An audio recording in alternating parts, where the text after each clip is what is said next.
ലെബനാനിൽ ഇസ്രായേലിനെ ഇറാൻ ചങ്ങലക്കിട്ടിരിക്കുകയാണ്. ഒരിക്കലും അവസാനിക്കാത്ത ഒരു യുദ്ധമുനമ്പാക്കി ലെബനാൻ മേഖലയെ മാറ്റുക എന്നുള്ളതായിരുന്നു ഈ യുദ്ധത്തിൻ്റെ ഏറ്റവും അവസാന ഭാഗത്ത് ഇസ്രായേൽ തീരുമാനിച്ചത്. അതുകൊണ്ടാണ് ഇറാനും അമേരിക്കയും തമ്മിൽ യുദ്ധം അവസാനിച്ചു എന്ന് ഡൊണാൾഡ് ട്രംപ് പ്രഖ്യാപിക്കുകയും 14 ദിവസത്തെ അല്ലെങ്കിൽ 2 ആഴ്ചത്തെ വെടിനിർത്തൽ പ്രാബല്യത്തിൽ വന്നു എന്ന് പറഞ്ഞ് അന്നത്തെ രാത്രി തന്നെ അതിക്രൂരമായ രീതിയിൽ ലെബനാൻ ഇസ്രായേൽ ആക്രമിക്കുകയും ഏകദേശം 200ഓളം ആളുകൾ കൊല്ലപ്പെടുകയും ചെയ്തിരിക്കുന്ന വിവരം പുറത്തു വന്നത്. 100 ഇടങ്ങളിൽ തങ്ങൾ സ്ഫോടനം നടത്തിയെന്ന് ഇസ്രായേൽ അവകാശപ്പെടുകയും ചെയ്തു. ഇതോടുകൂടി ഇത് റൂട്ട് മാറിയാണ് സഞ്ചരിക്കുന്നത് എന്ന് മനസ്സിലാക്കിയ ഇറാൻ അവരുടെ നയനിലപാടിൽ നിന്ന് വലിയ രീതിയിലുള്ള മാറ്റങ്ങൾ വരുത്തി. അവർ പറഞ്ഞു അമേരിക്കയോട് ഈ യുദ്ധവുമായിട്ട് ബന്ധപ്പെട്ട വിഷയം അല്ലെങ്കിൽ വെടിനിർത്തലുമായി ബന്ധപ്പെട്ട വിഷയത്തിന് തങ്ങൾ തയ്യാറാവണമെങ്കിൽ ലെബനാനിലേക്കുള്ള ആക്രമണങ്ങൾ അവസാനിപ്പിക്കാനുള്ള ഉത്തരവുണ്ടാവണം, അവിടേക്ക് ഒരു വെടി പോലും വെക്കാൻ വേണ്ടി പാടില്ല എന്ന കർക്കശമായിരിക്കുന്ന നിലപാട് ഇറാൻ എടുത്തു. ഇതോടുകൂടി അമേരിക്ക തന്നെ പ്രതിസന്ധിയിലായി. ആദ്യ ഘട്ടത്തിലൊക്കെ വെടിനിർത്തലുമായി ബന്ധപ്പെട്ട വിഷയം ഇറാനും അമേരിക്കയും തമ്മിലുള്ളതാണ്, അത് ലെബനാൻ കക്ഷിയല്ല എന്നൊക്കെ പറഞ്ഞിട്ടുണ്ടായിരുന്നുവെങ്കിലും ഹോർമുസിൽ സ്ഥിതി കഠിനമാക്കാൻ വേണ്ടി ഇറാൻ തീരുമാനിച്ചതോടുകൂടി അമേരിക്കക്ക് വഴങ്ങേണ്ടി വന്നു. ഇപ്പോഴത്തെ നിലവിലെ സ്ഥിതി എന്ന് പറഞ്ഞാൽ 10 ദിവസത്തേക്ക് ഹോർമുസ് കടൽ തുറന്ന് വിടാൻ വേണ്ടിയിട്ട് ഇറാൻ തീരുമാനിച്ചു. അതിൻ്റെ കാര്യമെന്ന് പറഞ്ഞാൽ 10 ദിവസമാണ് ലെബനാനിൽ വെടിനിർത്തൽ കരാർ വ്യവസ്ഥ ഇസ്രായേൽ അംഗീകരിച്ചത്. 11ാമത്തെ ദിവസം വെടിവെക്കും, 11ാമത്തെ ദിവസം എന്ത് ചെയ്യും? ഹോർമുസ് കടൽ അടക്കുകയും ചെയ്യും. കൃത്യമാണ് ഇറാൻ്റെ നിലപാട് എന്ന് ചുരുക്കം.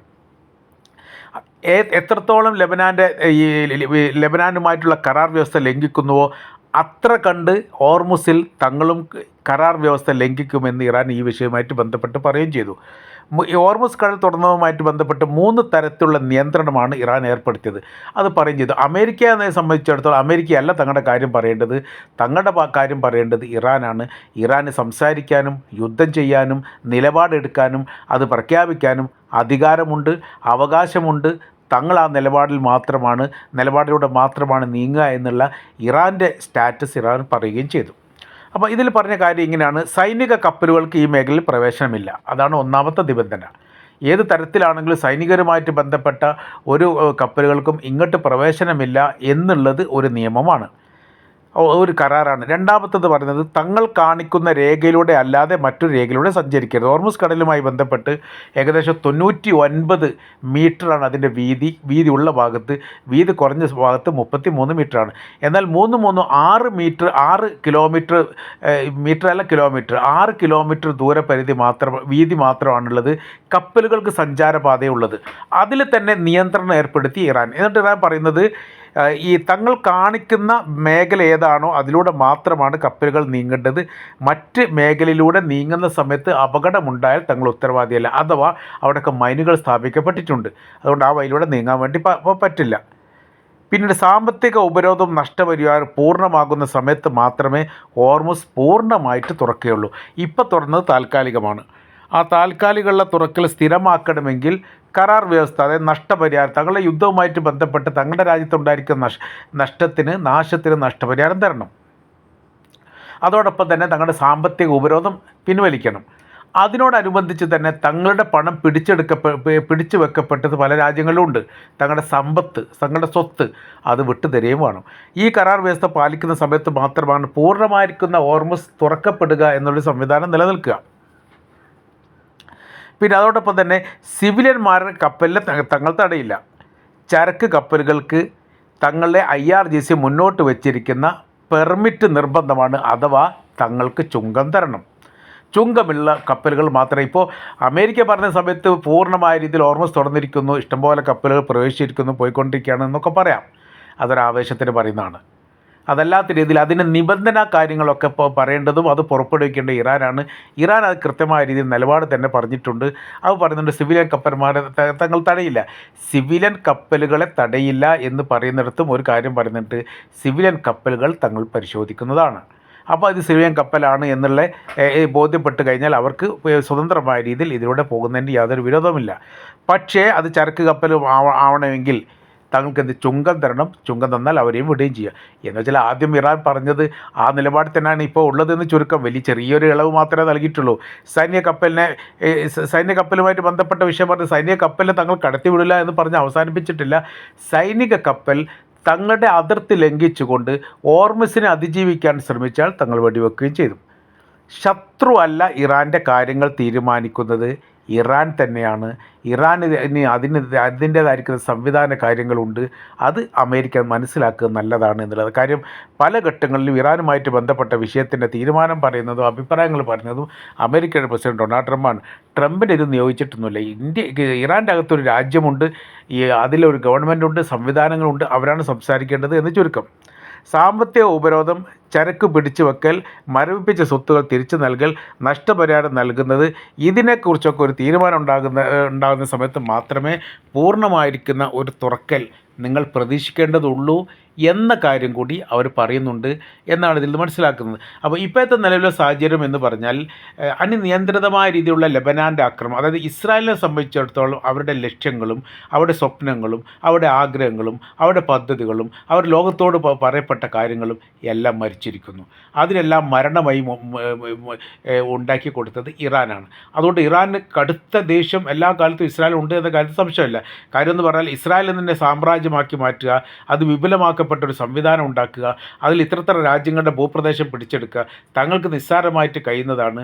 അതിൽ ലെബനാൻ വരുന്നുണ്ട്, അതിൽ ഈജിപ്ത് വരുന്നുണ്ട്, അതിൽ ജോർദാൻ വരുന്നുണ്ട്, സൗദി അറേബ്യ വരുന്നുണ്ട്, ഇറാഖിൻ്റെ ഒരു ചെറിയ ഭാഗം വരുന്നുണ്ട്, സിറിയ അപ്പാടെ വരുന്നുണ്ട്. അങ്ങനെയുള്ള ഒരു വിശാലമായിരിക്കുന്ന ഇസ്രായേലിനെ സൃഷ്ടിക്കുക എന്നുള്ളതാണ് തങ്ങളുടെ ഉദ്ദേശം, തങ്ങളുടെ ലക്ഷ്യം. അതാണ് എന്നെ അതിൽ ദൈവം നിയോഗിച്ചിട്ടുണ്ട് എന്നൊക്കെയാണ് പറയുന്നത്. അപ്പോൾ ആ താല്പര്യങ്ങളെല്ലാം യഥാർത്ഥത്തിൽ ഇവിടെ മരിച്ചിരിക്കുന്നു. കാരണം ലെബനാൻ പോലും അതിർത്തിയായിക്കൊണ്ട്, അല്ലെങ്കിൽ ലെബനാൻ്റെ കാര്യത്തിൽ പോലും നിലപാട് പറയാൻ മാത്രം ഇറാൻ സൈനികമായിരിക്കുന്ന ശക്തി നേടിയിരിക്കുന്നു എന്നുള്ളത് നിസ്സാരമായിരിക്കുന്ന കാര്യമൊന്നുമല്ല. അവിടെ തന്നെയാണ് ഇവർ മുട്ടിപ്പോകുന്നത്. മുന്നോട്ട് പോകാൻ പറ്റാത്ത രീതിയിൽ പ്രയാസം അനുഭവിക്കുന്ന ഒരു സ്ഥിതി യഥാർത്ഥത്തിൽ ഇസ്രായേലിനുണ്ടായി എന്ന് പറഞ്ഞാൽ ചെറിയ കാര്യങ്ങളൊന്നുമല്ല. മാത്രമല്ല കരാർ പാലിക്കപ്പെടുന്നുണ്ട് എന്ന് പറയുന്നത് ചെറിയ കാര്യമല്ല. അങ്ങനൊരു വിഷയം കൂടിയിട്ട് കരാർ ഇസ്രായേലിനെ സംബന്ധിച്ചിടത്തോളം കരാർ പാലിക്കുക എന്നുള്ളതാണ് ഏറ്റവും വലിയ വിഷയം. കരാർ ഉണ്ടാക്കുക എന്നുള്ളതല്ല. അതൊരു കാലത്ത് ഒരു പാലിക്കാത്തതാണ്. എന്നാൽ നിലവിൽ ഇപ്പോഴത്തെ സാഹചര്യത്തിൽ ലെബനാനിലേക്ക് ആക്രമണങ്ങളൊന്നും ഉണ്ടായിട്ടില്ല. കഴിഞ്ഞ ദിവസം ഈ കരാർ വ്യവസ്ഥ വന്നതിന് ശേഷം ആക്രമണം ഉണ്ടായിട്ടില്ല എന്ന് പറയുന്നു. അതോടൊപ്പം തന്നെ ചില അന്താരാഷ്ട്ര മീഡിയകൾ റിപ്പോർട്ടിൽ കാണാൻ വേണ്ടി സാധിക്കുന്നു, ഈ മേഖല യുദ്ധത്തിൻ്റെ മേഖലയിൽ നിന്ന് അഭയാർത്ഥികളെ പോലെ തിരിച്ചു പോയിരിക്കുന്ന മറ്റ് മേഖലയിലേക്ക് പോയിരിക്കുന്ന ലെബനാനികൾ സ്വന്തം ദേശത്തേക്ക് അല്ലെ സ്വന്തം വീട്ടിലേക്ക് തിരിച്ചു വന്നുകൊണ്ടിരിക്കുന്നു. അങ്ങനെ നൂറുകണക്കിന് ആൾക്കാർ വരുന്നതിൻ്റെ വീഡിയോകളും ചിത്രങ്ങളൊക്കെ ഇപ്പോൾ പുറത്ത് വിട്ടിട്ടുണ്ട്. സോഷ്യൽ മീഡിയയിലൊക്കെ ഇപ്പോൾ സജീവമായിട്ട് അത് ഓടുന്നുണ്ട്. അപ്പോൾ ആ തരത്തിലേക്ക് മാറ്റങ്ങൾ വന്നിട്ടുണ്ട് എന്നതിൻ്റെ അർത്ഥം ഇറാൻ ഇടപെടലുകൾ കണിശമായതായിരുന്നു. കാര്യം ലോകത്തെ നിയന്ത്രിക്കാനുള്ള ഒരു കഴുത്ത് പോലെ സ്ഥിതി ചെയ്യുന്ന ഒരു പ്രദേശത്തിൻ്റെ അല്ലെ ഒരു കടലിൻ്റെ പേരാണ് ഹോർമുസ് എന്ന് പറയുന്നത്. അതിങ്ങനെ വളഞ്ഞ് ചിരിങ്ങായിട്ട് ഇറാനിലേക്ക് ചേർന്ന് നിൽക്കുകയാണ്. മറ്റൊരു ഭാഗം ഒമാനാണ്. ഒമാനെ സംബന്ധിച്ചിടത്തോളം കണിശമായിരിക്കുന്ന ഒരു നിലപാട് യുദ്ധവുമായിട്ട് ബന്ധപ്പെട്ട് ഇറാൻ എടുക്കുമ്പോൾ അതിനെതിരെ സംസാരിക്കുകയില്ല ഒമാൻ. മാത്രമല്ല ഒമാനും ഇറാനും തമ്മിൽ വലിയ രീതിയിലുള്ള സൗഹൃദ ബന്ധമാണ്. ആ ബന്ധത്തിൽ ഒലച്ചിൽ തട്ടാൻ വേണ്ടിയിട്ട് ഒമാന് താല്പര്യമില്ല. കാര്യം എന്ന് പറഞ്ഞാൽ മധ്യസ്ഥ വിഷയമായിട്ട് ബന്ധപ്പെട്ട് ഇടപെടുന്ന ഒരു രാജ്യമെന്ന നിലക്കും തങ്ങളുടെ ഏറ്റവും നല്ല സൗഹൃദ രാജ്യമെന്ന നിലക്കും ഇറാനുമായിട്ട് ബന്ധങ്ങൾ നിലനിർത്തുക എന്നുള്ളത് തന്നെയാണ് ഒമാൻ എല്ലാ കാലത്തും ലക്ഷ്യമാക്കുന്നത്. അത് ഇവിടെയും പ്രകടമാണ് എന്ന് ചുരുക്കം. അപ്പം നമ്മൾ പറയുന്ന കാര്യം ഇങ്ങനെയാണ്. ഇപ്പോഴത്തെ നിലവിലെ സാഹചര്യങ്ങൾ നമ്മൾ പറയുന്ന സമയത്ത് ഇറാൻ വരക്കുന്നു, അമേരിക്ക അത് അംഗീകരിക്കുന്നു. ഇറാൻ തീരുമാനം എടുക്കുന്നു, അമേരിക്ക അത് ഒപ്പിടുന്നു. ഇറാൻ്റെ നിലപാടിനപ്പുറം ഒരു പ്രവർത്തനം ചെയ്യാൻ പറ്റാത്ത വിധം യഥാർത്ഥത്തിൽ ഇറാൻ അമേരിക്കയെ കൂട്ടിലടച്ചിരിക്കുകയാണ്. എന്നിട്ട് അത് താഴിട്ട് കയറ്റി കൊണ്ടു നടക്കുന്ന സ്ഥിതിയിലേക്ക് കാര്യങ്ങൾ പോകുന്നു. മുൻപത്തെ കാലത്തുള്ള അമേരിക്കയല്ല ഇപ്പോഴത്തെ കാലം. മുമ്പത്തെ കാലത്ത് ലോകത്തെ മുഴുവനും വിറപ്പിക്കുകയും ഏത് രാജ്യത്ത് ഈ അമേരിക്ക വരികയാണെങ്കിലും ആ രാജ്യം അട്ടിമറിയുമെന്ന് ഭരണാധികാരികൾ പേടിക്കുകയും ജനങ്ങൾ ആശങ്കപ്പെടുകയും ചെയ്യുന്ന കാലം കഴിഞ്ഞു. ഇറാനോട് തൊട്ടതോട് കൂടിയിട്ട് ഇത്രയേ ഉള്ളൂ അമേരിക്ക, ഇത്രയേ ഉള്ളൂ ഇസ്രായേൽ എന്ന് ലോകത്തിന് ഇറാൻ പഠിപ്പിച്ചു കൊടുത്തു എന്നുള്ളതാണ് ഏറ്റവും വലിയ പ്രത്യേകത. അപ്പോൾ ഏത് തന്നെയാണെങ്കിലും ഇപ്പോഴത്തെ നിലവിലെ സാഹചര്യം നമ്മൾ പറയുന്ന സമയത്ത് അത് മുന്നേറുക എന്നുള്ളത്, അതായത് ഈ അമേരിക്ക ഉദ്ദേശിക്കുന്ന തരത്തിലോ ഇസ്രായേൽ ഉദ്ദേശിക്കുന്ന തരത്തിലോ ഈ മേഖലയിലുള്ള ഒരു സ്വാതന്ത്ര്യവും ഒരു അധികാരം പിടിച്ചെടുക്കുക എന്നുള്ളത് അസാധ്യമാണ് എന്ന് അവർക്ക് തന്നെ ഇപ്പോൾ ബോധ്യപ്പെട്ടിരിക്കുകയാണ്. ഇസ്രായേലിനെ സംബന്ധിച്ചിടത്തോളം അവർ വേറെ രാജ്യം പിടിച്ചെടുക്കുന്നതിനപ്പുറം സ്വന്തം രാജ്യത്ത് പോലും ജീവിക്കാൻ പറ്റാത്ത ഒരു സാഹചര്യങ്ങളും ഒരു സ്ഥിതിയുമാണ് ഇപ്പോൾ യഥാർത്ഥത്തിൽ വന്നുകൊണ്ടിരിക്കുന്നത്. എവിടെ? ഇസ്രായേലിൻ്റെ അകത്ത്.